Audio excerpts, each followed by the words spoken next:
all this bleeding, they will all be turned to dust! Anyone tries to hurt my friends, it's gonna pay! This is the true power. Autonomous Ultra Instinct!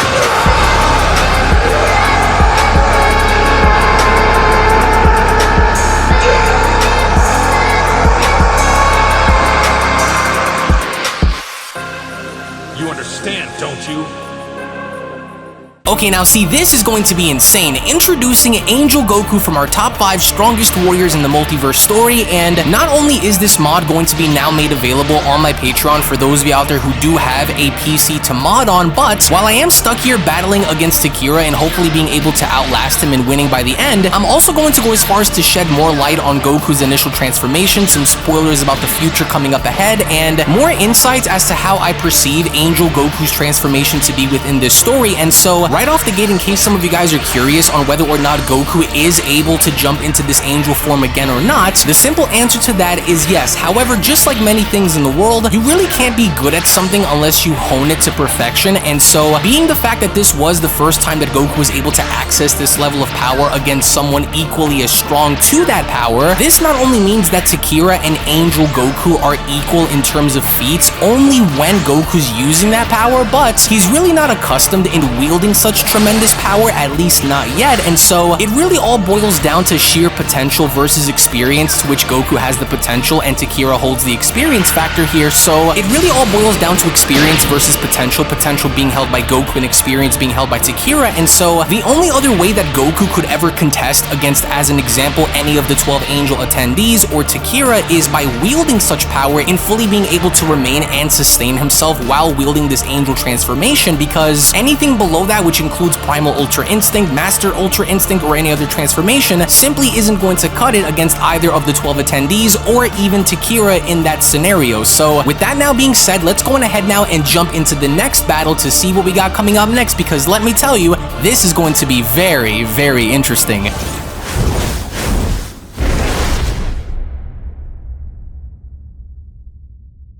Now, just to kind of go as far as to add more context to Goku's angelic transformation, let's just say if the roles were reversed, and if it was Vegeta who had battled against the top 5 strongest while Angel Goku was battling against Platinum Cooler and Black Frieza, then by no means would either Frieza or Cooler stand a chance in even touching Angel Goku. So the simple answer to the question of whether or not Platinum Cooler is on the same level of Angel Goku or not, the simple answer to that is no. However, there is going to be something coming very, very soon where this question that you might be having might be answered through the form of seeing something similar to what you're seeing now on screen, or maybe, just maybe, something else is going to occur, right? Because everything within the top 5 strongest warriors in the multiverse story is going to lead into the inevitable sequel, to which I have gone as far as to make the announcement quite some time ago on my Patreon to let people know that yes, when this story ends, which will more than likely be next month, it's not going to be the permanent end of everything as a whole, because the ending of this story is going to tie into what I have planned coming in the far future when it comes down to the sequel of this story. And so already there have been so many seeds that have been planted within this very story that's going to lead into the next sequel, and I really do believe that what you guys are going to see down the line is going to not only excite you, but also go as far as to answer some of the other lingering questions that you might have, even when it pertains to the Grand Priest, because if you're also curious on whether or not Angel Goku can actually go as far as to fight on par with the Grand Priest, the answer to that is no, because by no means would Goku be on any relative scale to the Grand Priest to even contend against him. And to also go as far as to answer one more lingering question in which some people might be wondering about, hey, are we going to see the Grand Priest versus Goku in this story? Well, the answer to that and much more is going to be dropping in the next fight that we have coming up ahead, because let me tell you, there is a whole hell of a lot more that I have to say in regards to Angel Goku.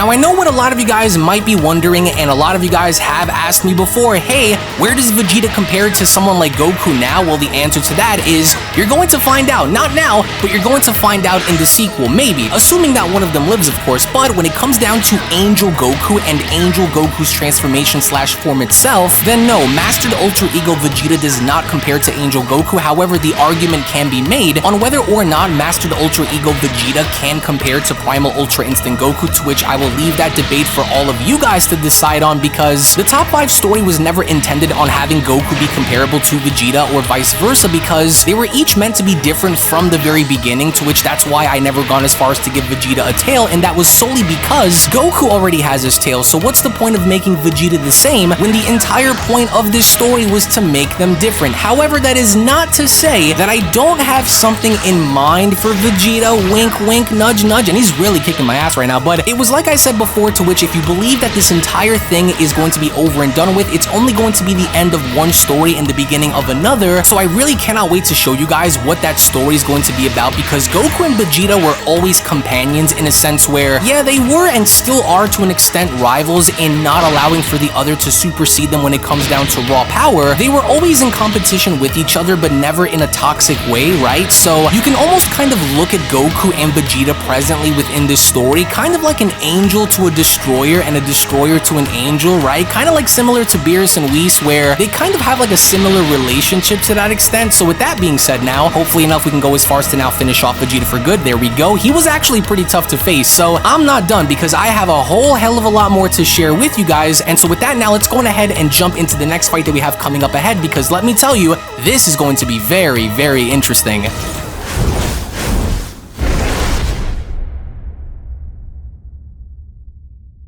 Now, isn't this interesting? So we have Angel Goku versus Angel Whis, and to that I will say the only other way that Goku can be comparable to Whis is if he's able to wield this form properly. So in case you're kind of wondering on whether or not Goku's going to be able to reignite this power, the answer is yes, but without giving the ending of this entire story away, the question then becomes, well, will Goku even be alive by the end for the sequel to even take place, right? So even if, let's just say, Goku is a part of that, are we going to see Angel Goku versus Whis? Well, to that, I would like for you guys to let me know, because thus far, Whis was, I would dare even say, one of the best, if not one of Goku's top 2 best teachers that he's ever had within the series, minus, of course, Master Roshi. Maybe some people can say King Kai, but you guys can let me know, do you believe that maybe perhaps if Goku ends up surviving by the end, that in fact he should train with Whis while using this form, right? So to that, as we conclude this battle, let's go ahead and jump into the next fight that we have coming up next, because let me tell you, this one is going to be a really, really fun one.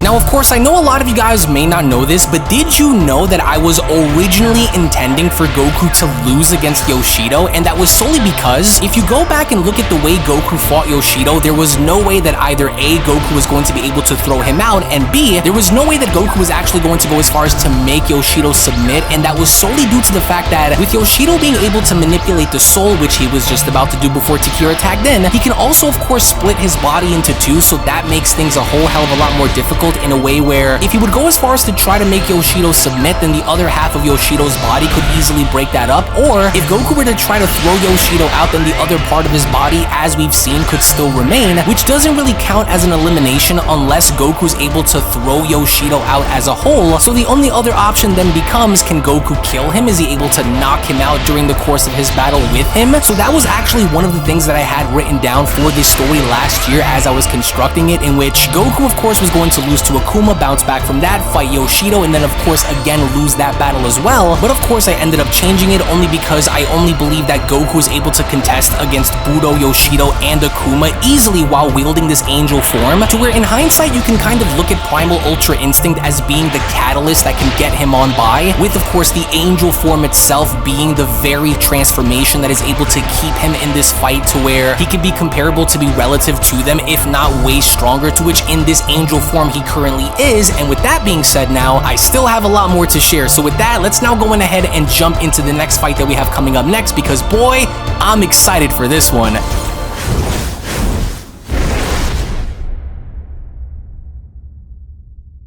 Now, not for nothing, I am rather curious to see where Angel Goku stacks up against some of the fusions that I've created from scratch, which one of them, of course, was coincidentally a part of Goku's beating, as Budo had gone as far as to kind of merge together Goku's past in creating what essentially was, at that point in time, an abomination of a fusion, to where by no means was Goku able to fully contest against a fusion of this caliber, which of course this is the fusion of Moro 7-3 and Broly. If you think that we're just gonna stop here by merging together Broly and Moro, then boy, are you guys in for something, because behind the scenes I've actually gone as far as to create some of the most insane looking fusions that you will ever see, which some of them happen to include a 2-person fusion, a 3-person fusion, a 4-person fusion, right? So if there's any fusion in particular that you guys want me to create that you guys would like to see be also turned into a mod, then simply let me know down below as to what it is that you guys want to see, because not for nothing I think that despite whichever fusion it actually ends up being, I think that Angel Goku would be able to effortlessly battle against them, which even now as I'm fighting against this abomination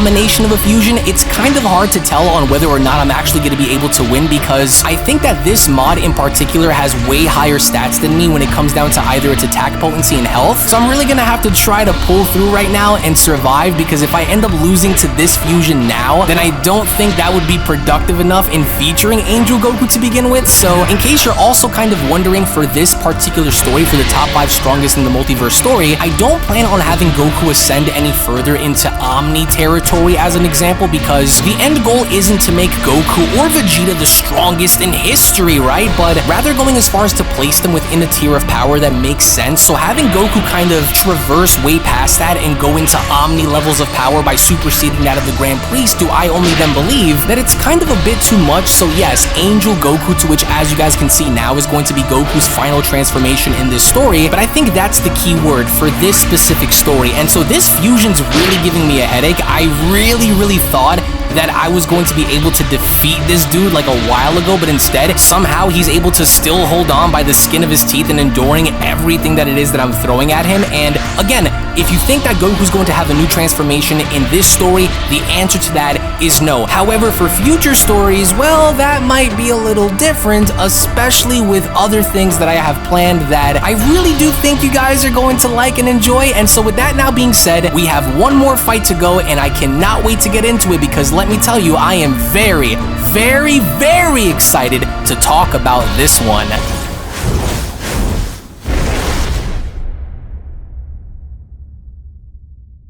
Now, I couldn't think of a better way to wrap this entire video up than by battling against none other than Merno, to which I know you might be asking the question of, hey, is it possible for Angel Goku to compare against Merno and having to beat him in a fight? And the answer to that is no, and that is because not only was Merno meant to be almost an equal to the Grand Priest prior to the Grand Priest having to use his Omni power, but as being the older sibling among all of these angels, so if you're curious about whether or not any of the 5 can take Merno in a fight, surely enough they can take him, but will they win? The answer to that is simply no. But I am looking to change this in the Merno sequel that I'm going to be dropping next summer. Oops, spoiler alert. Yeah, I am working on that secretly without anyone knowing, and to those of you out there who are listening to this, you are the first to now hear this from my own mouth, and I'm not going to tell you what that story is going to be about. I'm not going to tell you whether or not Merno is going to be revived or if he's going to be kept dead. But to preface this by asking the question of whether or not Mastered Ultra Ego Vegeta can be compared to Merno or even Angel Goku or anyone else from this story, then simply put, the answer to that is no. Now, whether or not Goku can put up a better fight than his counterpart in the Merno story is up for debate, and I would even go as far as to say, hell yeah, Angel Goku would definitely give Merno a much better fight than the Goku that we've seen from that original Merno story. But if you're kind of wondering about whether or not Goku can win, then the answer to that is simply no. And not for nothing, I did kind of assume that I was going to beat him right now, and I wasn't really thinking that this version of Merno in this game was going to be this durable, in a sense where he's avoiding almost everything that I'm throwing at him, and it's becoming way more of a hassle for me to contend against him, because I kind of already know that I might lose because his stats are higher. And so to that, while I struggle to kind of maintain myself in this fight, I do want to say thank you all so much for watching. Thank you all so very much for your time. And so I also hope that I had gone out of my way to answer a lot of the questions that so many of you guys probably had and were wondering about this entire time. time. And also, I do want to personally give a huge thank you and shout out to all of my Patreon members that have been supporting me from the very beginning, to which again, if you not only want to support the fan manga content that you see on the channel, then I do encourage for all of you guys to become a member of my Patreon today, patreon.com/UnrealEntGaming, to which I will go ahead and leave those links located down in the description box below and pinned comment section below as well, because through your help and your support would I only then be able to kind of give back by creating some of the animations that I want to create and put everything back more into the stories and giving you guys longer chapters, more additional content, and so many other extra things. So again,